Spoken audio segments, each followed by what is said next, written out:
अनुसूचित जातियों एवं अनुसूचित जनजातियों के लिए 150 करोड़ रुपए आवंटित किए गए हैं। मैं बहुत प्रसन्न हूं कि आप उस संबंध में अधिक से अधिक धन आवंटित कर रहे हैं, परंतु आपको उनके साथ अच्छा व्यवहार करना चाहिए। आप देखते हैं कि पंजाब में क्या हो रहा है, तमिलनाडु में क्या हो रहा है। यह उनको केवल धन देने से ही बात नहीं बनेगी, वे इज्जत तथा अच्छा व्यवहार भी चाहते हैं। आपको इस बात को समझना है। गैर सरकारी क्षेत्र के प्रतिष्ठानों तथा सरकारी प्रतिष्ठानों में भी हरिजनों के लिए आरक्षित पद अभी भी रिक्त पड़े हैं। सरकार ने इन पदों को भरने में कोई रुचि नहीं दिखलाई है। मैं सरकार से आवश्यक कार्यवाही करने का अनुरोध करता हूं। पूर्ण विराम। दूसरी बात कामराज नई हरिजन आवास योजना के बारे में है। यह कुछ नहीं है बल्कि पुरानी योजना का ही नया रूप है। अब आपने पुनः इसका नाम कामराज नई हरिजन आवास योजना रख दिया है। मैं बहुत प्रसन्न हूं कि कम से कम आपने तो कामराज को याद किया और कामराज के नाम का प्रयोग किया, यद्यपि बहुत देर से किया। कम से कम चुनाव के दौरान आप प्रयोग कर रहे हैं, सोच रहे हैं, जिससे कि आपको वोट मिलेंगे। कामराज की सुरक्षा करने वाले हम प्रथम व्यक्ति थे। आपातकाल के दौरान कांग्रेस शासन के दौरान गिरफ्तारी का वारंट जारी हुआ था।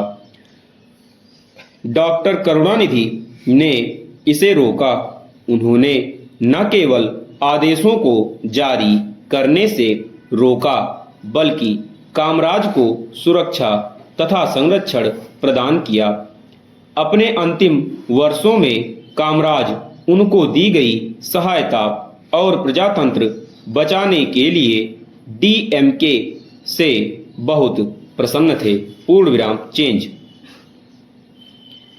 एक अन्य बात मैं और कहना चाहता हूं। आपने कामराज आवास योजना के लिए 27 करोड़ रुपए आवंटित किए हैं।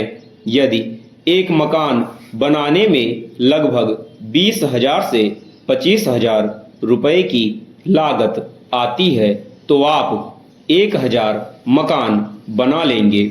आप कितने जिलों में मकान उपलब्ध करा रहे हैं, आपने इसका उल्लेख नहीं किया। इस वर्ष 25,000 महिलाओं को रोजगार उपलब्ध कराने के लिए 3 करोड़ रुपए आवंटित किए गए हैं। इसका मतलब है आप प्रतिदिन प्रति महिला के लिए 10 रुपया आवंटित कर रहे हैं। आजकल एक राज को 100 रुपए और एक बढ़ई को 125 रुपए प्रतिदिन मिलते हैं। इसका मतलब क्या आप अंशकालिक अथवा पूर्णकालिक कार्य के रूप में प्रतिदिन प्रति महिला को 50 रुपया देंगे?